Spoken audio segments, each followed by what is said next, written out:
समं भान्ति ध्रुव्य व्ययजनिलसन्तोऽन्तरहिता जगत्साक्षी मार्ग प्रकटन परो भानुरिव यो महावीर स्वामी नयन पथगामी भवतु मे।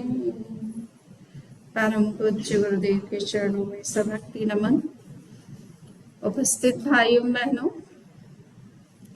हमारी चर्चा आत्मसिद्धि शास्त्र में आत्मा के अस्तित्व को लेकर के जो प्रश्न उठाए गए हैं और उनके जो आंसर श्रीमद् राजचंद्र जी ने दिए हैं उसके बारे में हम चर्चा कर रहे हैं। जो सेकंड क्वेश्चन मूल में था कि आत्मा शाश्वत है।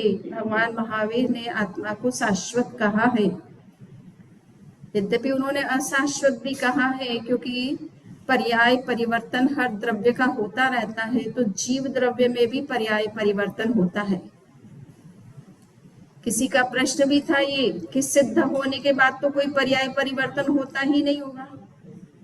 सिद्धों में होता है पर्याय परिवर्तन, अवस्था बदलती है, रूप बदलता है उनका। सिद्धों का तो आप एक ही जैसी मूर्ति बनाते हो ना। भगवान तीर्थंकरों की जो प्रतिमाएं बनती है, चाहे 72 तीर्थंकरों की प्रतिमाएं बनाए, चाहे 24 की बनाए, सबकी प्रतिमाएं तो एक जैसी दिखती है। मंदिर में कुछ फर्क दिखता है भगवान महावीर की प्रतिमा में या ऋषभ की प्रतिमा में? उनके लांछन में फर्क पड़ता है, जिससे कि आप पहचान पाए कि वो भगवान ऋषभ की प्रतिमा है या भगवान पार्श्वनाथ की है या भगवान महावीर की है। तो लांछन से आप उनको पहचानते हो, परंतु उनकी प्रतिमाओं में और कोई अंतर आपको नहीं दिखाई देता है। मोस्टली सब एक ही जैसी दिखती है। भगवान पार्श्वनाथ को छोड़ दो, जिनके सिर पर सर्प दिखाया जाता है, बाकी और सबकी प्रतिमाएं तो एक जैसी लगती है। तो सिद्धों में पर्याय परिवर्तन होता है कि नहीं? किस तरह का परिवर्तन होता है? हाँ, ज्ञान और दर्शन में परिवर्तन होता है। और कोई परिवर्तन होता है? तो पर्याय के बारे में वैसे आप सभी जानते ही होंगे। दो तरह की पर्याय होती है, एक होती है व्यंजन पर्याय और एक होती है अर्थ पर्याय। व्यंजन पर्याय means manifested and gross which can be accessible to our senses, and we can also see the difference in the previous and the next state of that पर्याय, है ना। मान लीजिए हम मनुष्य पर्याय हैं, हम अभी मनुष्य के रूप में दिखते हैं। बचपन से लेकर के ओल्ड एज तक हम में कितना बदलाव हो जाता है, ये पर्याय तो है। ये व्यंजन पर्याय कहलाती है, जो कि मैनिफेस्टेड है, और मैनिफेस्टेड होने के साथ साथ में सेंसेस से एक्सेसिबल है। आप इंद्रियों से इसको देख सकते हो कि हम मनुष्य बने हैं, हमारा रूप क्या है, स्वरूप क्या है, किस तरह के फीचर्स हैं। तो हमारा जो फिजिकल रूप है हमको दिखाई देता है आंखों से, इंद्रियों से। तो व्यंजन पर्याय हमेशा क्या होती है? स्थूल होती है। स्थूल का मतलब ग्रॉस होती है। You can see that easily, है ना। उसको आप देख सकते हो। उसमें चेंजेस होते हैं ओल्ड एज, बचपन से लेकर ओल्ड एज तक कई तरह के परिवर्तन हमारे अंदर होते हैं। जब बच्चे थे तब बच्चे कहलाते थे, यंग हुए तो यंग कहलाते थे, अब एडल्ट कहलाते हैं। कुछ समय के बाद ओल्ड एज आ जाएगी, 70 के बाद। आफ्टर 70 ओल्ड एज स्टार्ट्स, है ना, नॉट बिफोर 60। तो ये 60 में आपको रिटायरमेंट भले मिल जाए 65 में, but you are not old. You become old after 70. When you cross the 70, then the old age starts according to the scriptures and all the Indian literature. ठीक है ना। So 70 के बाद old age शुरू होती है। Up to 70 you are adult, or you can say senior citizen. So, आपको old समझना ही है। वैसे तो यहाँ के लोग अपने आप को ओल्ड मानते ही नहीं है। 90, 97, 85, 90, 100 तक यहाँ के लोग तो कुछ अपने आप को ओल्ड समझते ही नहीं है। हमारे दादा इतने एक्टिव है, दादी इतनी एक्टिव है। हाँ, ये कभी कभी वो लगता है कि यंग लोगों से भी ज्यादा एक्टिव है ना। तो इसलिए माइंड हमारा हमेशा एक्टिव रहना चाहिए, यंग रहना चाहिए। आज आज ज्ञान पंचमी का दिन है। जो लोग नॉलेज करते रहते हैं उनका माइंड हमेशा एक्टिव और यंग बना रहता है। आचार्य श्री महाप्रज्ञ जी कहते थे कि बॉडी को जिस तरह से भोजन चाहिए वैसे माइंड को नए थॉट्स चाहिए, नए आइडियाज चाहिए। अगर आप नई स्टडी नहीं करते हो, स्वाध्याय नहीं करते हो, पढ़ते नहीं हो, कुछ नया नॉलेज रोज नहीं करते हो, तो आपका माइंड धीरे धीरे ओल्ड होने लग जाता है, उसमें ओल्ड एज का इफेक्ट आने लग जाता है। आप यंग होते हुए भी ओल्ड दिखने लग जाते हो। और अगर आपका माइंड वर्क कर रहा है बहुत अच्छे से, तो आप किसी भी एज में हो, उससे कुछ फर्क नहीं पड़ता है, एज आपके ऊपर हावी नहीं होती है। सो ब्रेन को हमेशा एक्टिव रखने के लिए हमको निरंतर स्वाध्याय करते रहना चाहिए, नई स्टडी करना चाहिए, नया नॉलेज करना चाहिए। कम से कम एक पेज या एक पैराग्राफ नया हमेशा पढ़ते रहना जरूरी है।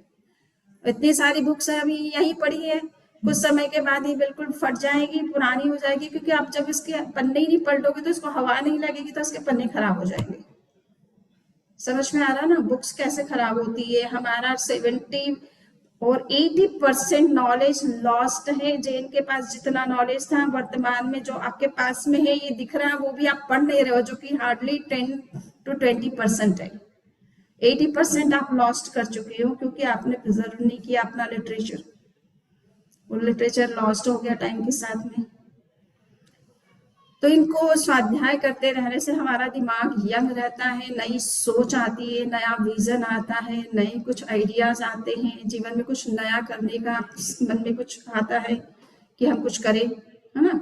सो ये तभी होगा जब आपके पास कुछ नया नॉलेज होगा। पुराना नॉलेज आप बचपन में पढ़ करके आए, वही उसी को लाइफ लॉन्ग उसी के आधार पे चलेंगे, तो वो लिमिटेड है आपके पास में। और वो उसका भी जो होता है ना कि वो कब तक वर्क करता है।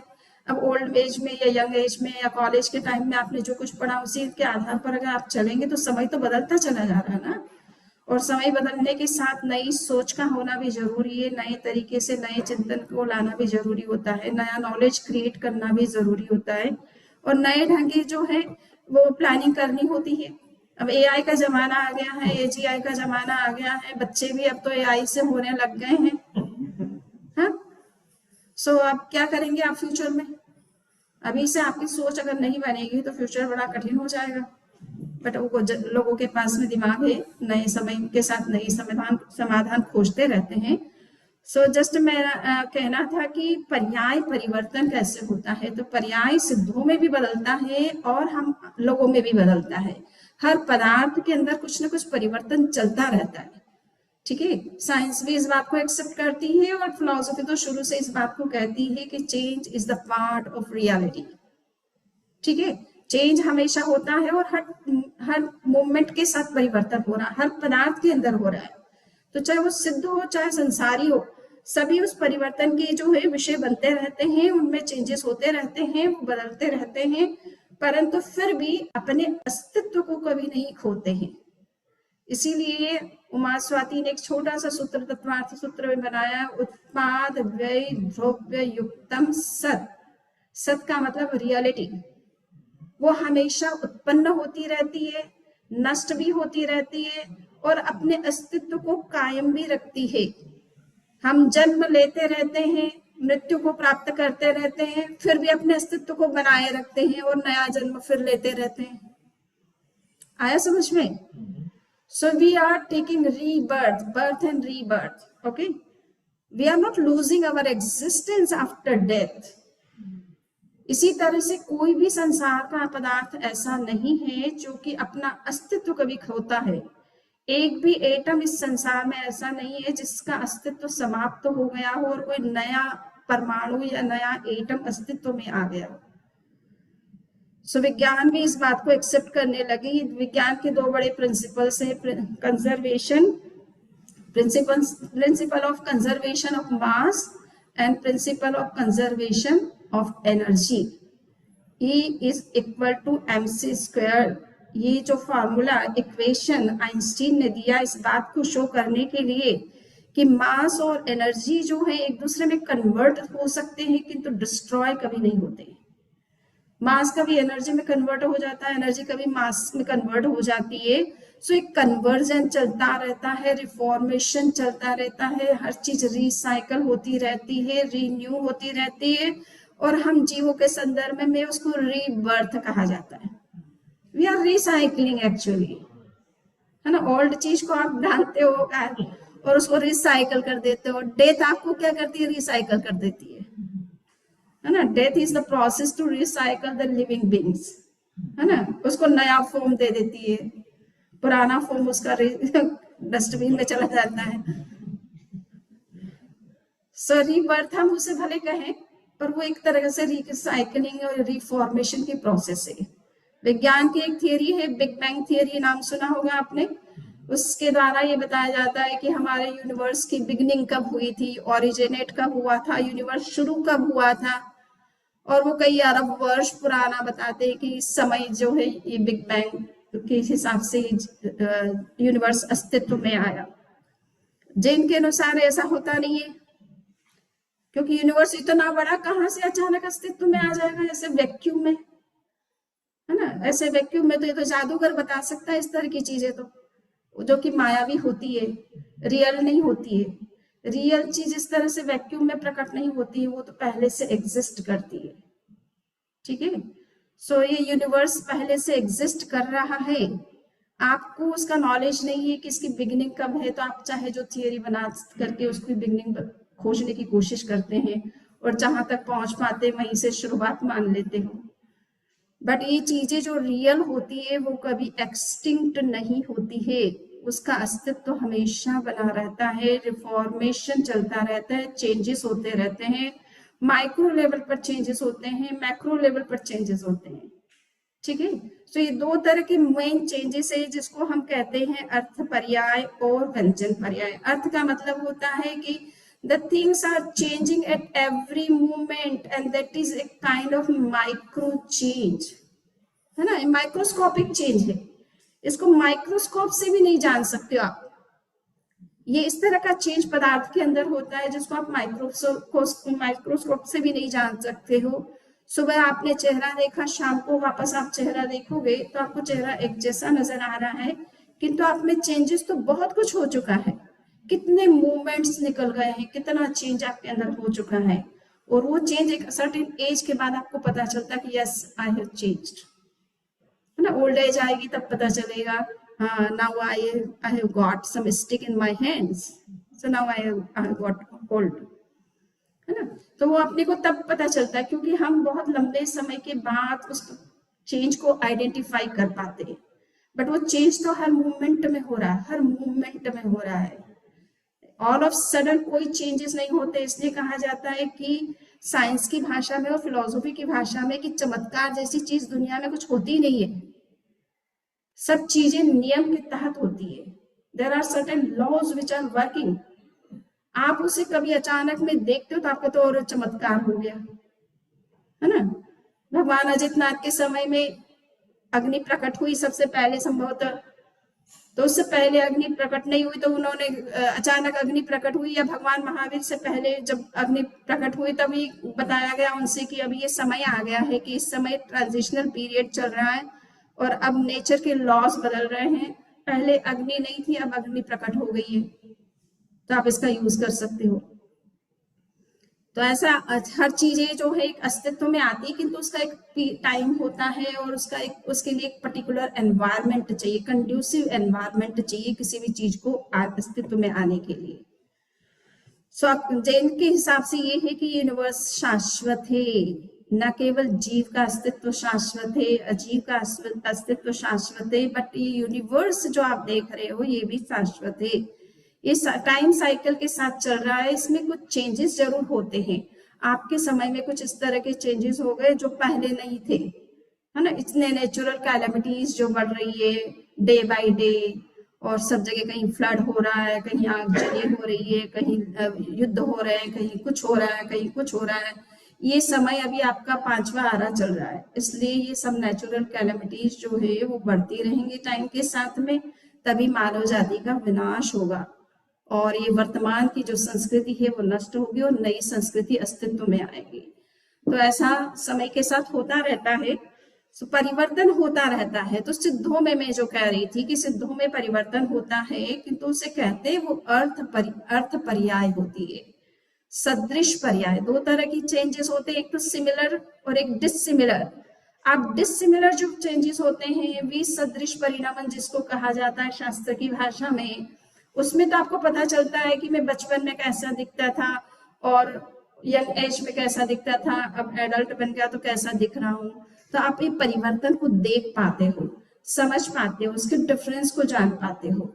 किंतु अगर सुबह से शाम में जो परिवर्तन हुआ वो भी तो परिवर्तन ही था, बट आप सुबह से शाम क्यों नहीं पहचान पाते हो? क्योंकि वन मोमेंट का चेंज और दूसरे मोमेंट के चेंज में बहुत ज्यादा डिफरेंस नहीं रहता है, तो आप सेम सेम दिखते हो सुबह से लेकर के शाम तक। दो देयर इज स्लाइट चेंज, पर वो चेंज आप नहीं आइडेंटिफाई कर सकते, वो योगियों के विषय होते हैं। अतीन्द्रिय ज्ञानी जो होते हैं, योगी होते हैं, जो डीप मेडिटेशन में जा सकते हैं, वो सटल चेंजेस को आइडेंटिफाई कर पाते हैं। बाकी हम और आप जैसे लोग जो हैं वो बड़े परिवर्तन जो होते हैं, ग्रॉस चेंज होते हैं, मैक्रोस्कोपिक जो चेंज होते हैं, उन चेंज को ही हम देख पाते हैं। इसलिए हमको लगता है कि सुबह शाम हम कुछ नहीं बदले, बदल तो बहुत गए हैं। तो हर मूवमेंट में जो चेंज हो रहा है वो बहुत ही स्लाइट चेंज होता है, बहुत सिमिलर टाइप का चेंज होता है, इसलिए उसको अर्थ पर्याय कहते हैं। पदार्थ जैसा वैसा ही दिखता है सेकेंड मूवमेंट में, ऐसा लगता है ना। तो अर्थ परिणामन होता है, उसमें पदार्थ में बहुत कुछ डिफरेंस नजर नहीं आता पहले मूवमेंट और दूसरे मूवमेंट में। एक लंबे समय के बाद वो परिवर्तन हमको दिखता जरूर है।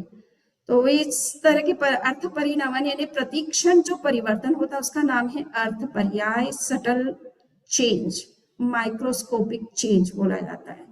एक होता है विसदृश परिणामन या व्यंजन पर्याय। तो व्यंजन का मतलब होता है व्यक्त, मैनिफेस्टेड, ओके। सो और उसका एक मतलब ये भी होता है कि ग्रॉस, स्थूल होता है, कॉन्क्रीट चेंज होता है जो आपको दिखाई देता है, समझ में आता है। आप उसके लिए कुछ लैंग्वेज दे सकते हो कि now I am adult, clear, और आई एम यंग।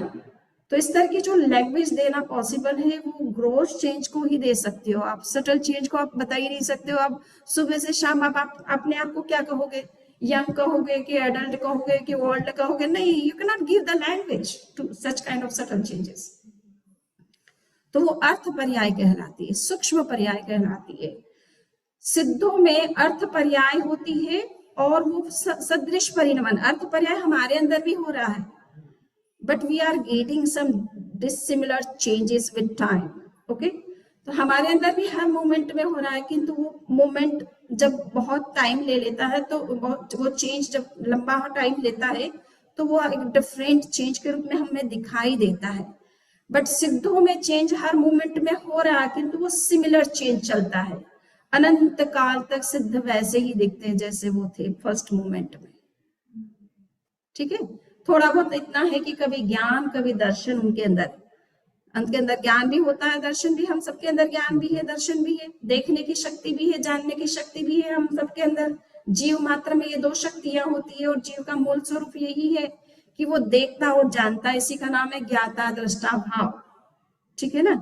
साक्षी भाव, तथाता भाव इसे कहा जाता है कि आपकी नेचर क्या है, जो चीज जैसी है वैसी बस देखना। रिएक्शन आपका नेचर नहीं है एक्चुअल में, किंतु कर्मों के प्रभाव से, मोह कर्म के प्रभाव से हमारे अंदर क्रोध आदि और राग और द्वेष के कारण से हम रिएक्शन करते हैं। कोई भी चीज देखते हैं उसके साथ कुछ रिएक्शन भी कर देते हैं। बाकी रिएक्शन हमारा नेचर नहीं है, आत्मा का नेचर नहीं है। आत्मा बिल्कुल शांत स्वभाव में रहती है, नो रिएक्शन, शांत रहती है हमेशा हर कंडीशन में। सो ये ज्ञाता दृष्टा नोइंग का जो नेचर है, जीव का जानने और देखने का जो नेचर है, जिसे ज्ञाता दृष्टा भाव कहते हैं, ये जो गुण है वो जीव के अंदर, जीव मात्र के अंदर होते हैं। सिद्धों के अंदर भी है, संसारी जीवों के अंदर भी है। संसारी जीव कर्म से बंधे हैं, कर्म के प्रभाव में हैं, वातावरण से भी प्रभावित होते हैं, आसपास के व्यक्तियों से भी प्रभावित होते हैं, इसलिए रिएक्शन करते रहते हैं। किंतु सिद्ध जो है किसी से प्रभावित नहीं होते हैं, इसलिए उनकी चेतना हमेशा शांत अवस्था में रहती है, राग द्वेष मुक्त अवस्था में रहती है, वीतराग स्थिति में रहती है, दशा में रहती है। तो सिद्धों में परिवर्तन जब अगर होता भी है, थोड़ा सा आप इतना सही जान सकते हो कि कभी ज्ञान उनका वर्क कर रहा है, कभी दर्शन की शक्ति उनकी वर्क कर रही है, कभी वो संसार को देख रहे हैं तो कभी वो जान रहे हैं, ठीक है ना। यद्यपि उनको देखने और जानने का प्रयास कुछ नहीं करना है, ऑटोमेटिक उनके अंदर पूरा वर्ल्ड ही रिफ्लेक्ट होता रहता है और उनको जानने की जरूरत ही नहीं है, उनका जो उद्देश्य था वो पूरा हो गया लाइफ का। So they are not worried about knowing anything about the world, ठीक है ना, उनको कुछ जानने का कोई इंटरेस्ट नहीं है, they are always neutral in neutral condition. So ये सिद्धों में जो परिवर्तन होता है, मैंने आपसे जस्ट ये कह रही थी कि सिद्धों में अर्थ पर्याय रूप परिणमन होता है, सदृश परिणमन होता है ना, सिमिलर टाइप का चेंज होता है, और वन मूवमेंट के चेंज और दूसरे मूवमेंट के चेंज में आपको कोई डिफरेंस नजर नहीं आता, सोल वैसी की वैसी नजर आती है, इसलिए आप इमेजेस एक ही जैसा बना देते हो कि भगवान तो सब एक ही जैसे ही है, सबका नेचर एक ही टाइप का है ना, उनमें कोई अंतर नहीं है। भगवान ऋषभ के और भगवान महावीर की आत्मा सिद्ध हो चुकी है, अब उनमें कोई अंतर नहीं है, ठीक है, थोड़ा बहुत फर्क पड़ेगा, अवगाहना का अंतर हो सकता है और समय का अंतर हो सकता है कि वो पहले लिबरेटेड हुए, वो बाद में लिबरेटेड हुए, दैट इज द, बट ये चीजें तो कुछ खास मायना नहीं रखती है मुक्त होने के बाद में, वहां पे कोई एज का प्रश्न नहीं, सीनियर जूनियर का कोई प्रश्न नहीं है, ठीक है ना, कि भगवान ऋषभ सीनियर है और महावीर जूनियर है, ऐसा कुछ नहीं है, वहां सीनियरिटी जूनियरिटी का कोई कंसेप्ट नहीं है। सो ये जस्ट परिवर्तन होता रहता है, तो इसलिए आत्मा शाश्वत है और साथ साथ में अशाश्वत भी है, क्योंकि उसमें परिवर्तन भी होता रहता है ना, जीव में, हर जीव में परिवर्तन होता है। यस, ये जो सिद्ध है वो सब कर्म तो चले गए उनके, तो एक आत्मा और दूसरी आत्मा जो आपने भी बताया, उसमें कैसे बता सकते हैं कि ये इसकी आत्मा है, उसकी आत्मा है? सो आत्मा का अस्तित्व अलग अलग रहता है ना, जैसे आप यहाँ बैठे हो वैसे ही सिद्धों में आप सिद्ध हो जाओगे सब, तो वहीं वैसे ही बैठे रहोगे जैसे यहाँ बैठे हो, अलग अलग एक दूसरे से। यहाँ का आइडेंटिटी अलग अलग है क्योंकि कर्मों के कारण हम अलग अलग है, तो पर कर्म हट भी जाए तो क्या है, वही आत्मा तो एक ही सेम ही है ना, आत्मा भले सेम है, परंतु आपकी एक तो पहली बात ये है कि सबकी अवगाहना अलग अलग होती है, ठीक है। इस समय हमारी हाइट कितनी है, 3.5 है ना, हाफ एंड कितना 5 और 6 फीट, कुछ लोग 7 फीट के हो सकते हैं, तो वो अगर लिबरेट होंगे तो उनकी बॉडी 2/3, उनकी अवगाहना आत्मा की जो है 2/3 रह जाती है। तो जो भी सिद्ध होता है उनका कम से कम उनका शारीरिक जो अवगाहना हाइट है या विड्थ लेंथ है वो तो डिफरेंट ही होगी ना, तो उनकी सोल की जो अवगाहना है वो भी डिफरेंट रहेगी, पहली बात। अरूपी भले होता है, अवगाहना का मतलब ये नहीं होता है कि फिजिकल बॉडी का होना, अवगाहना का मतलब है कि आप कितना स्पेस ले रहे हो। अवगाहना का मतलब क्या होता है, how much space you are occupying, ठीक है ना। मूर्त पदार्थ भी स्पेस लेता है, अमूर्त पदार्थ भी स्पेस लेता है। हाँ, मूर्त और अमूर्त की स्पेस लेने में बहुत फर्क क्या है, फर्क ये है कि अमूर्त अनंत भी एक जगह बैठ जाएंगे, पर मूर्त तो एक बैठ गया तो दूसरा नहीं बैठ सकता, आप बैठ गए तो देवम भाई आपकी जगह नहीं बैठ सकते, आपके सिर पर नहीं बैठ सकते, समझ में आया ना। एक ही स्पेस में आप दोनों नहीं समा सकते, क्योंकि you are having physical concrete body, तो वो किसी में वो ऑब्स्ट्रक्ट करती है, इसमें ऑब्स्ट्रक्शन की पावर है, and the pure soul is non obstructed reality, वो किसी से ना तो ऑब्स्ट्रक्ट होती है ना किसी को ऑब्स्ट्रक्ट करती है। तो आप उस स्पेस के अंदर कई जीव आ सकते हैं, समावेश कर सकते हैं उतने ही स्पेस के अंदर, ओवरलैप हो सकता है, फिर भी वो सेपरेट रहेगा। जैसे अब उदाहरण के लिए समझाया जाता है कि यहाँ पर कितनी ट्यूबलाइट्स चल रही है, दो दो दो दो करके 2 4 6 8 10 12, यहाँ हो गई 12 और इधर में चल गई 6, 18 ट्यूबलाइट्स चल रही है। एक ट्यूबलाइट भी आप चलाते तो कमरा तो पूरा प्रकाश से भर गया होता, आपने फिर दूसरी जलाई तो वही प्रकाश इस कमरे के अंदर उसका भी फैल गया, तीसरी भी जली, तो 18 लाइटें आपने जलाई है, 18 की लाइट इस कमरे के अंदर है। अगर आपने एक को बुझाया तो एक की लाइट गायब हो जाएगी, फिर भी लाइट दूसरी की बनी रहती है ना, और उसने पूरा इस हॉल को घेर रखा है, ऑक्युपाई कर रखा है, एक ट्यूब की लाइट ने भी पूरा ऑक्युपाई कर रखा है इसको। इसी स्पेस के अंदर सारी दूसरी 17 ट्यूबलाइट्स की भी आ गई है सेम स्पेस के अंदर, किंतु इसकी एक ट्यूब की लाइट दूसरी ट्यूब की लाइट को ऑब्स्ट्रक्ट नहीं कर रही है, उसी स्पेस के अंदर वो भी है, उसी स्पेस के अंदर सारी अदर ट्यूब्स की भी लाइट है। तो सिद्ध की अवस्था इस तरह से होती है, अमूर्त पदार्थ ऑब्स्ट्रक्ट नहीं करता है। You are also taking the same space and someone is also taking the same space. Instead of that, you are not mixing with each other or merging with into each other. मैं question इसलिए पूछ रहा था क्योंकि Hinduism में ऐसा बोलते हैं ना कि सब भगवान को मानते हैं, भगवान बोलते हैं आप जब परमात्मा बन जाओगे मेरे में समा जाओगे। हाँ, तो वहाँ पर ऐसा होता है सब आत्माएं एक ही परमात्मा में समा जाती है। हाँ, तो हमारा वो कंसेप्ट ही नहीं, पहली बात है ना।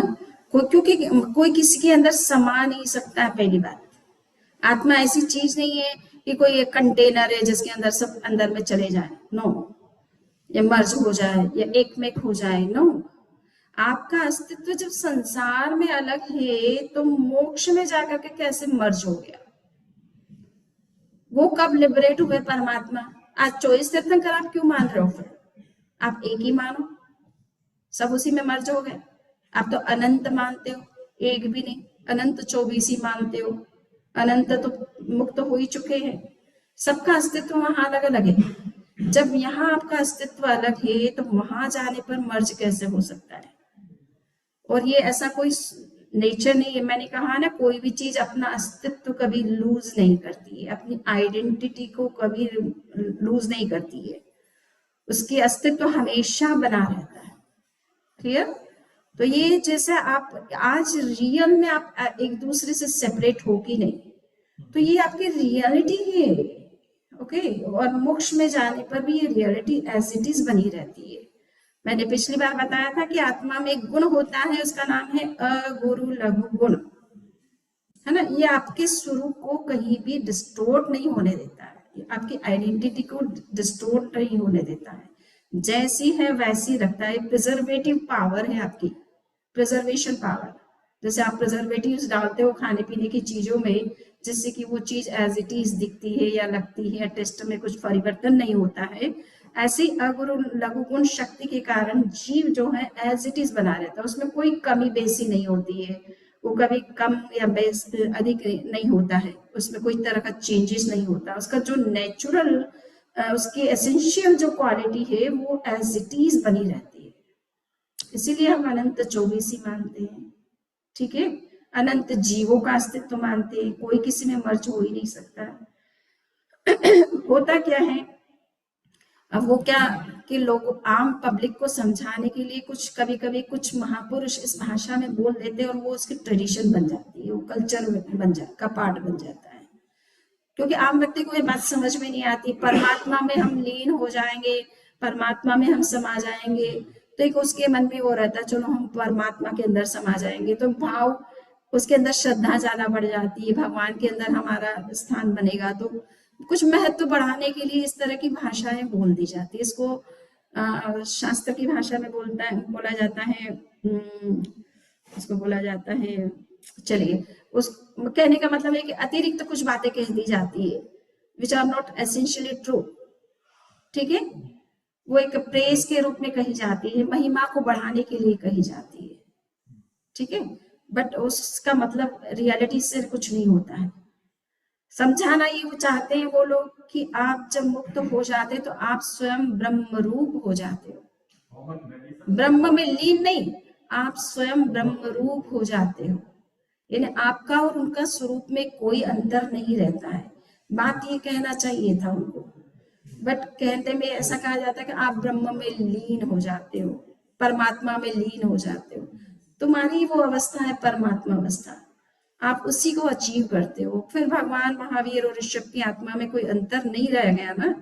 पहले भगवान महावीर यहाँ थे तो नमो सिद्धानम करके वो प्रणाम करते थे, दीक्षा लिया तो तीर्थंकर परमात्मा किसको वंदन करते हैं? सिद्धों को नमस्कार करते हैं, क्योंकि उनका तो कोई गुरु होता नहीं है, वो किसी को गुरु, क्योंकि वो खुद अपना मार्ग जानते हैं, इसलिए उनको गुरु की जरूरत नहीं है, न उनसे पहले कोई गुरु होता है उनका। ठीक है, तो वो अपनी तरफ से, क्योंकि उन्हें मालूम है कि मुझे क्या करना है, हमको सबको पता नहीं है, इसलिए हम किसी को गुरु बनाते कि हमारा मार्गदर्शन करे।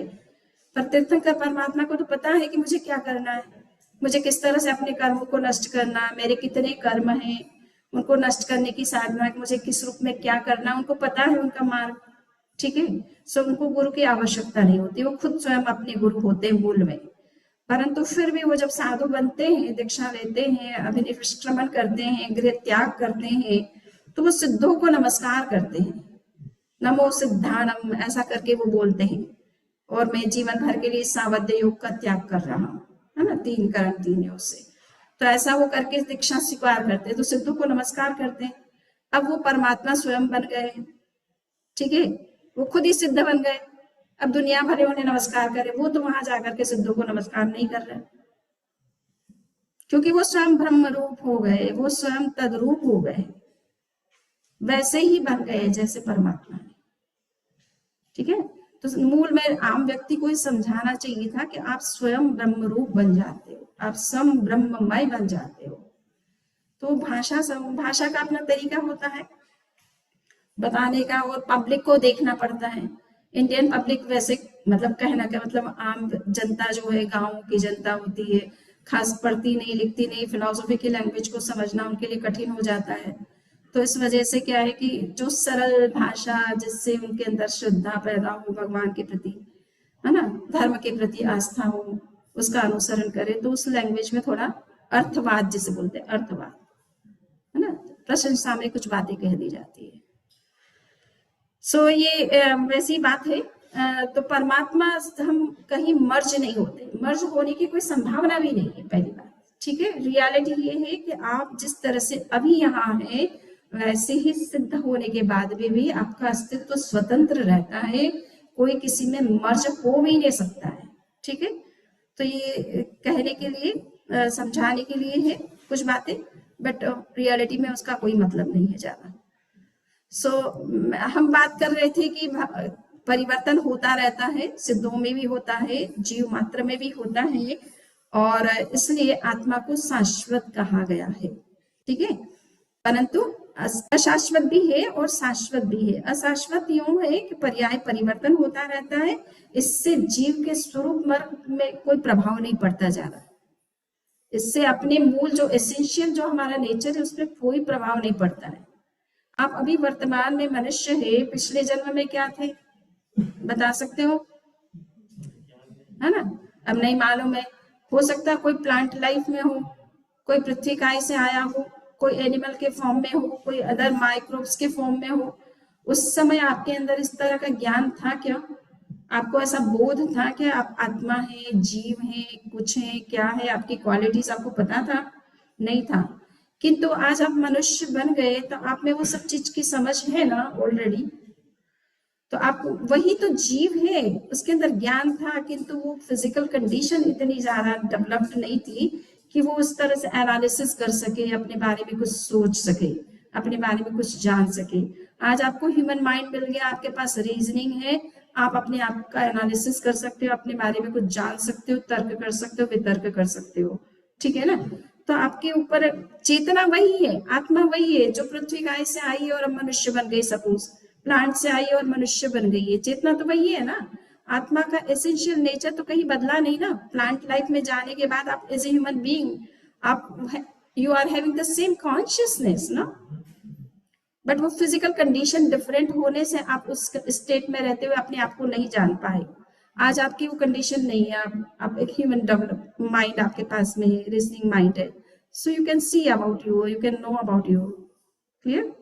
तो चेतना में कुछ फर्क नहीं पड़ता है। मेरा जो कहना है कि आप कितनी भी अवस्थाएं बदल ले, आपका जो एसेंशियल नेचर है वो हमेशा एज इट इज रहता है, वो वर्क करेगा depending on your physical condition, ठीक है ना, आपकी बॉडी किस तरह की है। तो हम बात पिछली बार जो कर रहे थे कि जड़ थी चेतन उपजे, चेतन थी जड़ था, एवो अनुभव कोई ने क्यारे कदी न था।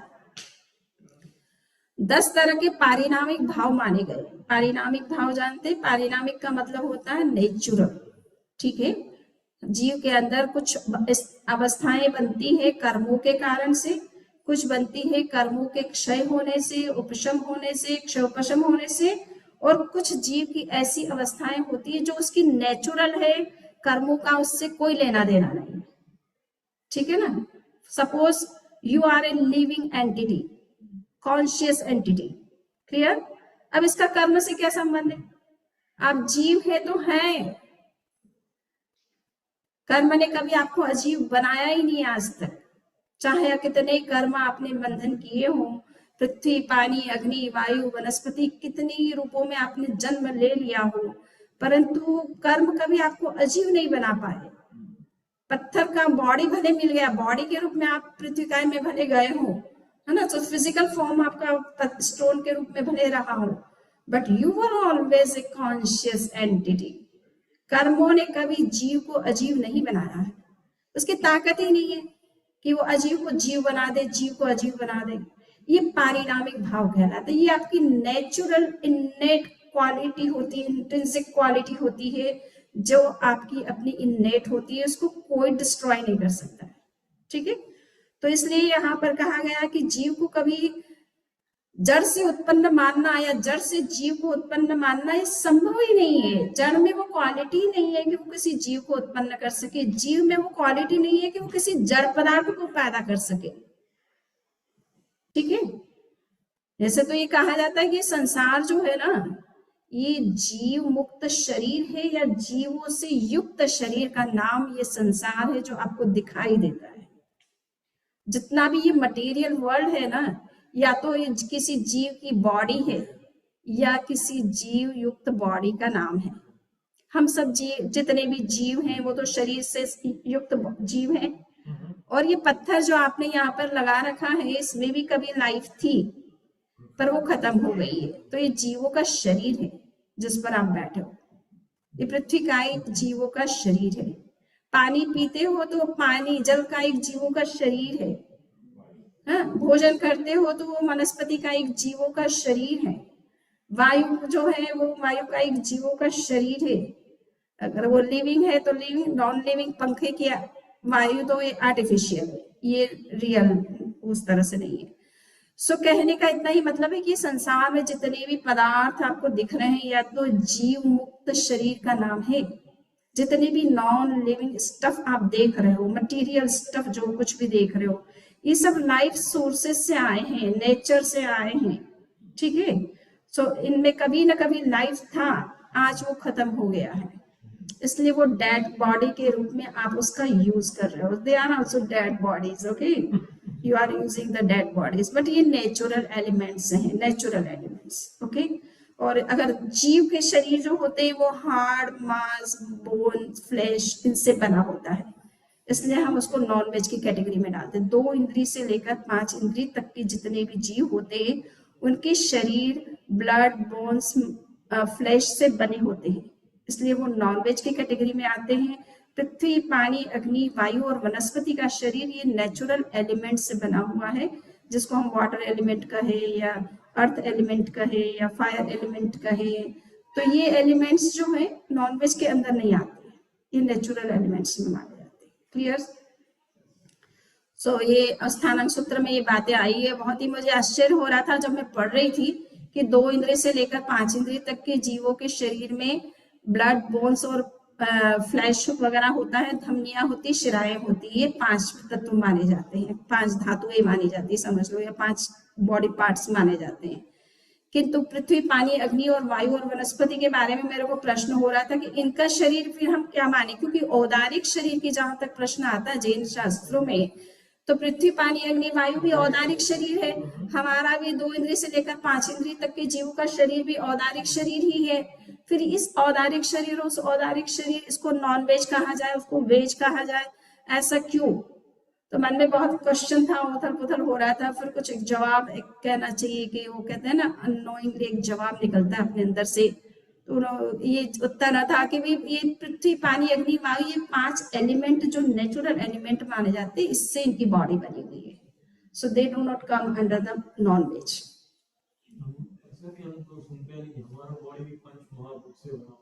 अरे ये तो कुछ लोगों ने इस तरह का, जो लोग क्या है जैन की तरह डीप में नहीं गए ना, तो वो सब चीजों को 5 एलिमेंट से जोड़ देते हैं, है ना।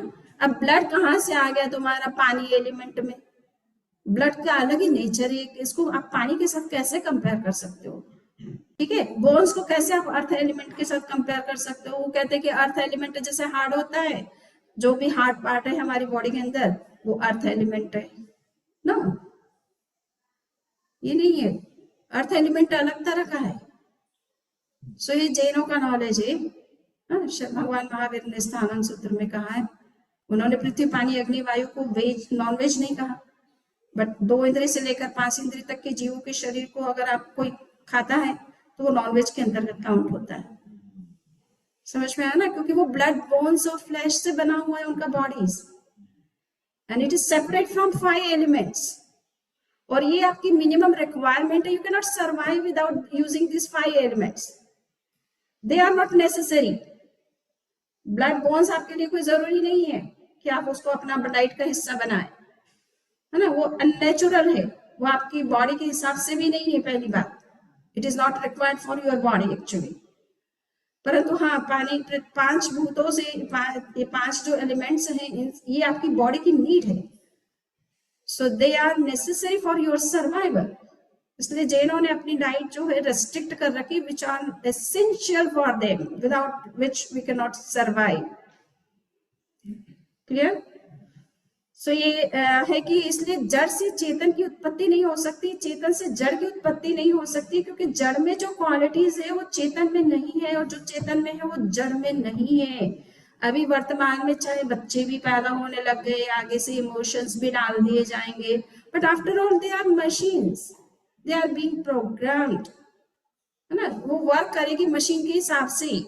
मैंने सोचा कई बार एआई के द्वारा हम कुछ क्रिएट करते हैं, पर एआई का दिमाग एआई का ही दिमाग है, कुछ बातें एआई नहीं समझ पाती है, वो तो अपने तरीके से बना करके पीपीटी दे देगी, और कुछ बातें वो हमको लगता है कि सही नहीं है, या हमको इसको रिशफल करना चाहिए, या अपना जो बात है वो उसको किस तरह से इसमें डालें, तो वो एआई नहीं कर सकती, वो तुम्हारी अपनी नॉलेज है और तुम ही कर सकते हो। वो मैनुअल की जाती है, वो एआई के द्वारा नहीं की जा सकती है। हर इंफॉर्मेशन तो एआई के पास है नहीं।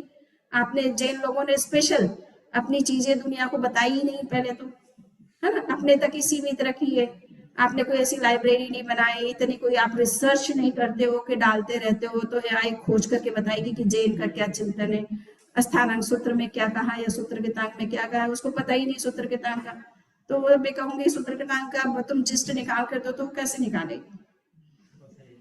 तो मशीन की अपनी लिमिटेशंस है। तो जड़ से चेतन की उत्पत्ति नहीं हो सकती, चेतन से जड़ की उत्पत्ति नहीं हो सकती। जड़ हमेशा जड़ रहेगा, चेतन हमेशा चेतन रहेगा। ये पारिणामिक भाव है, अनादि पारिणामिक भाव इसको कहा जाता है।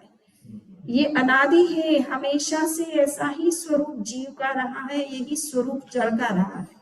आप उसमें चेंजेस, कुछ रिफॉर्मेशन करते रहते हो, कुछ चीजों को मिलाकर के कुछ नया प्रोडक्ट बनाते रहते हो, ये आपकी अलग बात है। वो आर्टिफिशियल चीजें हैं जो बनती रहती है और बिगड़ती रहती है, नए रूप में भी आती है, नए प्रोडक्ट के रूप में आती रहती है।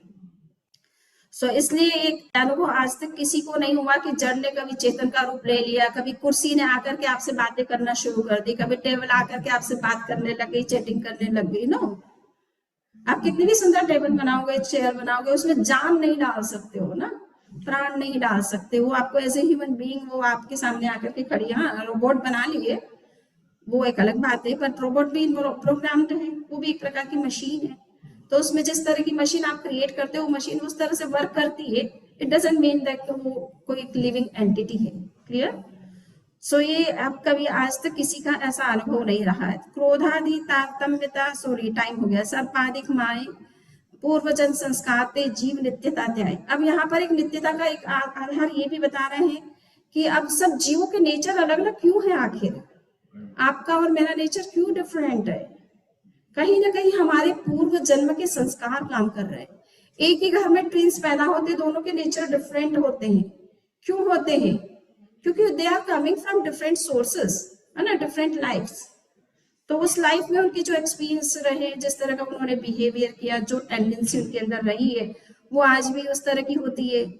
हमारे मुनिश्री थे अभी जो एक्सपायर हो गए, स्वर्गवास हो गया उनका, किशन लाल जी स्वामी, वो पूर्व जन्म का ज्ञान करवाते थे, पूर्व लाइफ, पास्ट लाइफ रिग्रेशन, बहुत सारे एग्जाम्पल्स है, उनकी बुक है पूर्व जन्म की घटनाएं। अब एक व्यक्ति को ज्ञान करवाया तो पता चला कि वो पिछले जन्म में स्नेक था, सर्प। तो जब वो पास्ट लाइफ में गया तो वो कैसे स्नीशिंग करते हैं, वो क्या उनका आवाज होती है सर्प की, क्या स्नो, क्या होती है स्नीशिंग करते? हाँ, हिसिंग, हिसिंग। ओके, तो वो जब वो पास्ट लाइफ में गया तो वो अपने आप को सर्प के रूप में देख रहा है और वैसा ही रिएक्शन करने लगा है, वो स्नीशिंग करने लग गया, हिसिंग करने लग गया, है ना, क्योंकि वो पास्ट लाइफ का एक्सपीरियंस उसका जाग गया। और उस स्टेट में जाते हैं जब पूर्व जन्म में पास्ट लाइफ में आप में जाते हो तो आपको वैसी भी मतलब एक्शन होने लग जाते हैं। एक बच्ची को मैंने कायसर करवाया, कैंप लगाया था दिल्ली में, और वो पास्ट लाइफ में चली गई, रिलैक्सेशन में इतनी डीप चली गई। सो उसको पता चला कि वो फॉरेन में थी और किसी ने उसका मर्डर किया। वो खाना मतलब सेब एप्पल लेकर के बैठी थी अपनी टेबल पर और एक चाकू पास में लेकर के जैसे ही बैठी थी एप्पल खाने के लिए, कोई टेररिस्ट आ गया, आतंकवादी, और उसने उसका मर्डर कर दिया। तो वो कह रही थी वो आ रहा है, वो आ रहा है, वो मुझे मार गया, वो मुझे मार रहा है, वो मुझे मार रहा है, ऐसा करके आधे घंटे तक हमें उसे समझाना पड़ा कि now you are not in that past life, है ना, you have taken new life. तो उसको पूरा वो पास्ट लाइफ का पूरा कि मेरे इतने बाल लंबे थे, मैंने काला ड्रेस पहन रखा था, पूरा क्या बोलते हो मैक्सी, और मैं इस एप्पल लेकर के बैठी थी और कोई आधा टेररिस्ट जो है वो इंटर किया और उसने मेरा मर्डर कर दिया। तो उसका वो पास्ट लाइफ का एक्सपीरियंस सामने आ गया। एक व्यक्ति को फोबिया कि वो जब भी ड्राइव करता है, स्कूटर पे जाता है, साइकिल पे जाता है, उसको लगता है मेरे को एक्सीडेंट हो जाएगा। तो उसको पास्ट लाइफ रिग्रेशन कराया गया तो पता चला कि उसका एक्सीडेंट से डेथ हुई थी, इसलिए उसके अंदर वो बैठ गया। तो ये सब चीजें पास्ट लाइफ से, बहुत सारी चीजें आपकी पास्ट लाइफ से कैरी ऑन हो रही है। आप उसका वो ये टेंडेंसी आपको इस लाइफ में कभी कभी रिफ्लेक्ट करती है, वर्क करती है, वो जागृत हो जाती है, अवेकन होती है, या कुछ ना कुछ नेचर की वो चीजें जो आप पास्ट लाइफ से कैरी ऑन कर रहे हैं वो इस जीवन में आपके होती है।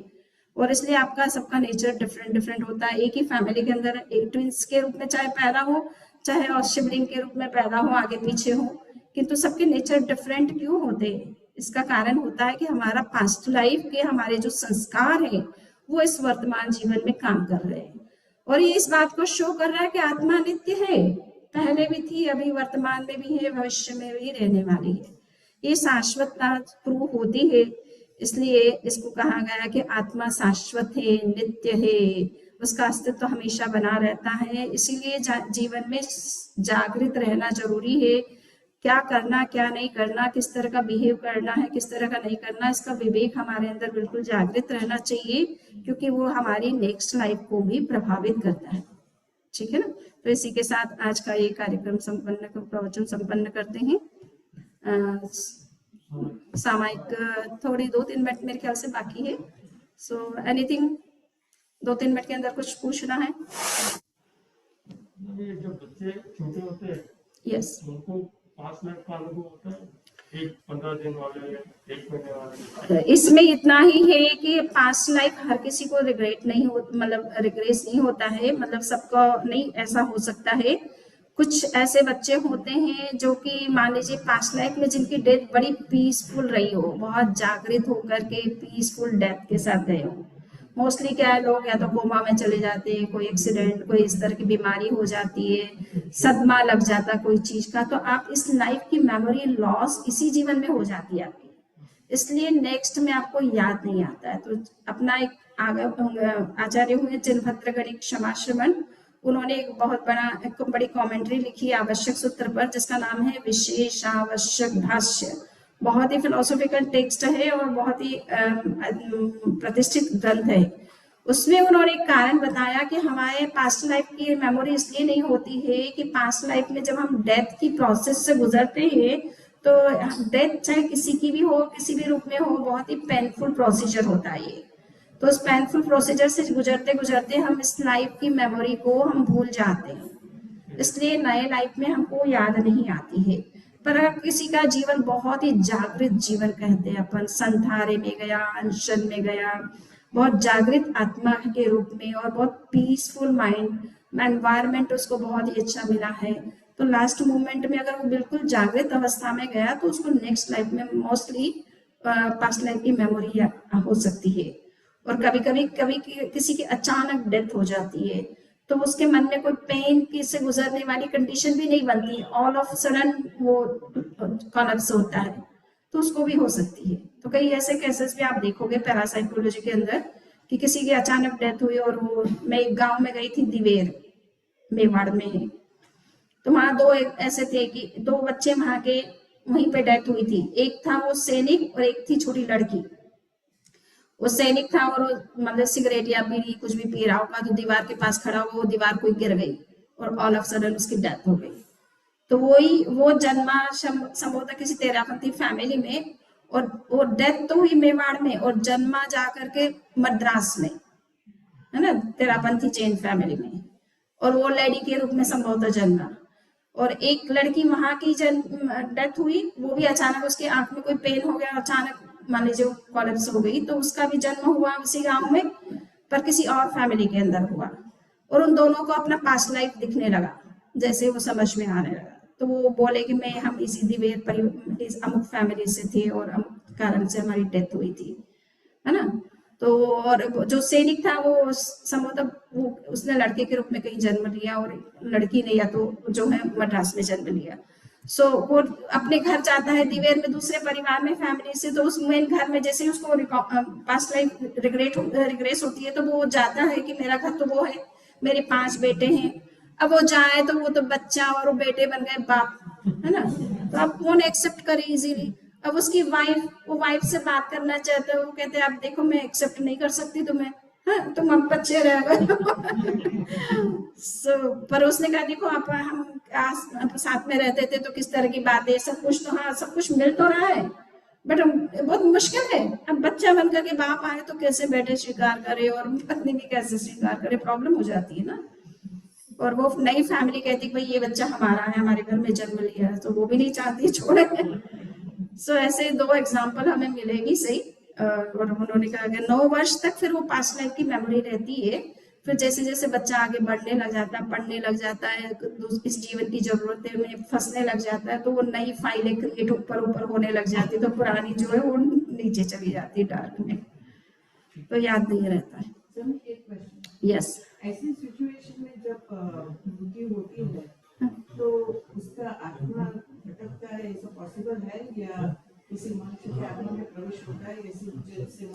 ऐसे परकाय प्रवेश का एक सिद्धांत है, ठीक है ना। परकाय प्रवेश यानी दूसरे की बॉडी में आप इंटर कर सकते हो, बट वो एक योग विद्या होती है जिससे कोई इस तरह का प्रवेश भी कर सकता है। तो हिंदू परंपरा में इसका प्रचलन बहुत है।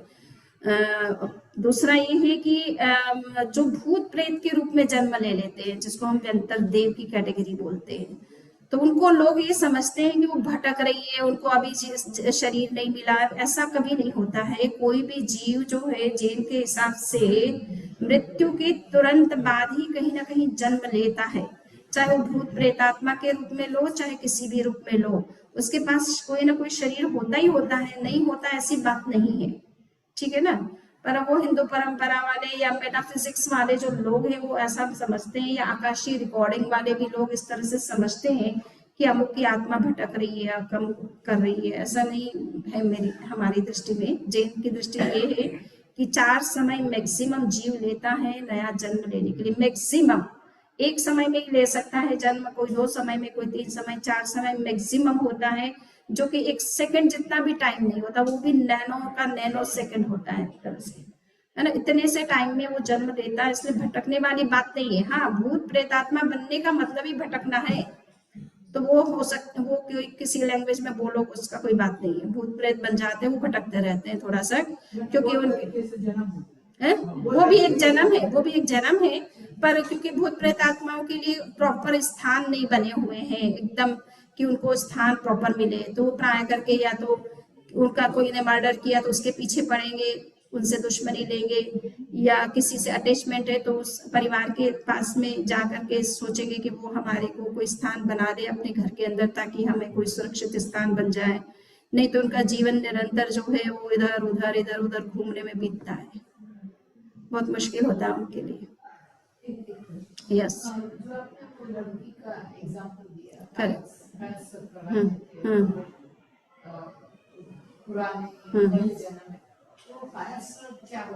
कायस्थ सर्ग क्या होता है? रिलैक्स, यानी कायस्थ सर्ग का मतलब है कि शरीर को इतना रिलैक्स्ड स्टेट में, जैसे हिप्नोटिस्ट ले जाते हैं ना, हिप्नोटिज्म जिसे कहते हैं, तो वो एक तो हिप्नोटिज्म होता है कि वो सामने वाला आपको अपने हिसाब से कंट्रोल करता है। रिलैक्सेशन ये है कि आप अपनी बॉडी को इतना रिलैक्स करो कि आप पास्ट लाइफ में भी जा सकते हो रिलैक्स्ड स्टेट में, है ना। तो कभी कभी पास्ट लाइफ की मेमोरी अवेकन हो जाती है। और एक तरह से पास्ट लाइफ रिग्रेशन के प्रयोग, जिसको पूर्व जन्म की स्मृति कहते हैं, तो इस तरह के प्रयोग आज भी करवाते हैं। आज भी हमारे एक मुनि हैं जागृत कुमार जी, उन्होंने 50 ऐसे केस करवा दिए, पास्ट लाइफ दिखा दिया है, एक साथ 3 लाइफ दिखा दिए किसी किसी को, है ना। तो ये इससे आपको पता चलता है कि you were existing before also. तो आपको आत्मा की अमरता में विश्वास हो जाता है पूर्व जन्म को देखने से। साथ में आपको अपने कर्मों का भी पता चलता है कि मैंने क्या कर्म पास्ट में किए, इसलिए मेरी वर्तमान में ये प्रॉब्लम हो रही है।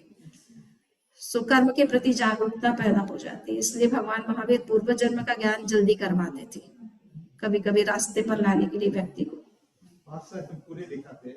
हाँ, पास्ट लाइफ का पूरा दिखाते हाँ हाँ, तो वो अब देखने वाले के ऊपर है कि कितना वो देख पाता है, पर मोस्टली ये होता है कि पास्ट लाइफ उसको एक तरह से पूरा दिख जाता है। एटलीस्ट लास्ट मोमेंट, लास्ट के ईयर्स उसको पता चलते हैं कि उसके डेथ कैसे हुई वगैरह वगैरह वगैरह, और नहीं तो पूरा लाइफ भी देख लेते हैं। सो मेरे अपने एक भांजे खुद ही, अभी वो साधु हुए मान लीजिए, उन्होंने पिछले जन्म में देखा, या उनके भांजे के बच्चे हैं तो उन्होंने भी देखा कि वो प्लांट से साधु थे और प्लांट से बातें करते थे, इस तरह से वो जंगल में रहकर साधना करते थे। तो वो पूरा ही लाइफ कभी कभी किसी को दिख जाता है सपोज। पर ज्यादा ये समझ लीजिए कि लास्ट के कुछ ईयर्स जिसमें आपकी पूरी जागृति होती है, समझ होती है, मैच्योरिटी होती है आपकी माइंड की, वो स्मृतियां आपको अच्छी तरह से रहती है। बचपन में बच्चा भूल जाता है ना क्या किया क्या नहीं किया। सो मेरे ख्याल से लेटर लाइफ ईयर्स जो होते हैं वो ज्यादा याद रहते हैं। इसमें सबका अलग अलग टाइम होता है, टाइम ऐसा नहीं कि घंटा हुआ और सबको नो नो नो, ये डिपेंड करता है आपका कंसंट्रेशन। क्योंकि पास्ट लाइफ में पहले आपको क्या ध्यान करवाते, तो ऐसे करवाते कि आप पास्ट लाइफ को देखो। पर कैसे देखोगे? अभी आप 1 ईयर बिफोर का टाइम देखो अपना इस जीवन में, 2 इयर्स बिफोर जाइए, 3 इयर्स बिफोर जाइए, फिर जन्म के आपका जन्म हुआ था उस मोमेंट में जाइए, फिर आप माँ के गर्भ में आए थे वहां तक जाइए, फिर माँ के गर्भ में कहाँ से आए वहां जाने की कोशिश करिए। ऐसे कभी कभी 7-8 दिन लग जाते हैं आपको पीछे ले जाने में, है ना। तो इतना कंसंट्रेशन कि आपकी मेमोरी इतनी पास्ट में जाके अपने आप को देख सके, तो आपको बार बार निरंतर गाइड करना पड़ता है। Go back when you were born, when you were in the womb of your mother, and now you go back more when you came to the womb of your mother, है ना। तो what happened in the past life, तो ऐसे करके memory करवानी पड़ती है। तो कुछ लोगों को ज्यादा समय लग जाता है, कुछ लोगों को आधा घंटे के अंदर भी कभी कभी हो जाता है। डिपेंड करता है आपका माइंड कितना कंसंट्रेट होकर के इंस्ट्रक्शन फॉलो कर रहा है और वैसे उस तरह से आगे बढ़ रहा है। तो ये सबके ऊपर अलग अलग होता है, सबके माइंडसेट एक जैसे नहीं होते, कंसंट्रेशन लेवल एक जैसा नहीं होता है। इतनी क्यूरियोसिटी भी होनी चाहिए आपके अंदर कि मुझे पास्ट लाइफ को देखना ही है, जानना है किसी के अंदर, तो फिर उसको होता है। But why to do it? हैं? Why to do it? Sorry? Why to go back, try to find it?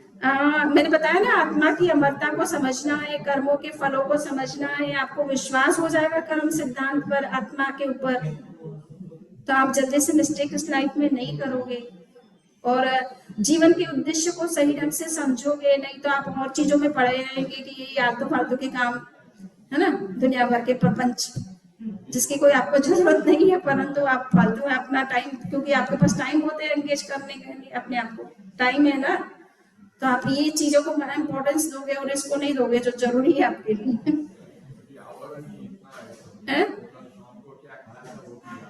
हाँ, वो भी याद नहीं रहता है। हाँ चलिए, मंगल पाठ चत्तारि मंगलम अरहता मंगलम सिद्धा मंगलम साहु मंगलम केवली प्रनत्तो धम्मो मंगलम चत्तारि लोकोत्तमा अरहता लोकोत्तमा सिद्धा लोकोत्तमा साहु लोकोत्तमा केवली प्रनत्तो धम्मो लोकोत्तमो चत्तारि शरणं प्रवच्चामि अरहन्ति शरणं प्रवच्चामि सिद्धि शरणं प्रवच्चामि साहु शरणं प्रवच्चामि केवली प्रनत्तं धम्मं शरणं प्रवच्चामि।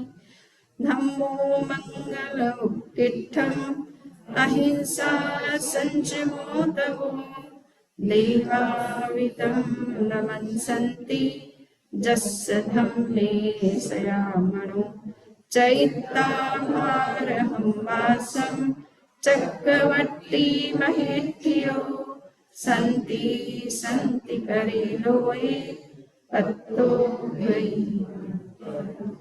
देवदानव गन्धर्वा जक्षरक्षस किन्नरा मह्मयारिं नमन्सन्ति दुःखरं जे करन्ति तं मङ्गलं भगवान् वीरो मङ्गलं गौतमो गणी मङ्गलं सूरिभद्राभ्यः जय मङ्गलं मतिमान भिक्षु मङ्गलं भारमल्लकः मङ्गलं रायचन्द्राद्यः मङ्गलं तुलसी गुरु महाप्रज्ञोऽस्तु मङ्गलं महाशमनोऽस्तु विघ्नहरण मङ्गलकरण स्वामवीक्षुरो गुणोलक सुमिरन किया सवे अचिन्त्य विघ्नहरण मङ्गलकरण स्वामवीक्षुरो गुणोलक सुमिरन किया सरे अचिन्त्य विघ्नहरण मङ्गलकरण स्वामवीक्षुरो गुणोलक सुमिरन किया सरे अचिन्त्य सामायिक का पालन सबने कर लिया। ओके आराम।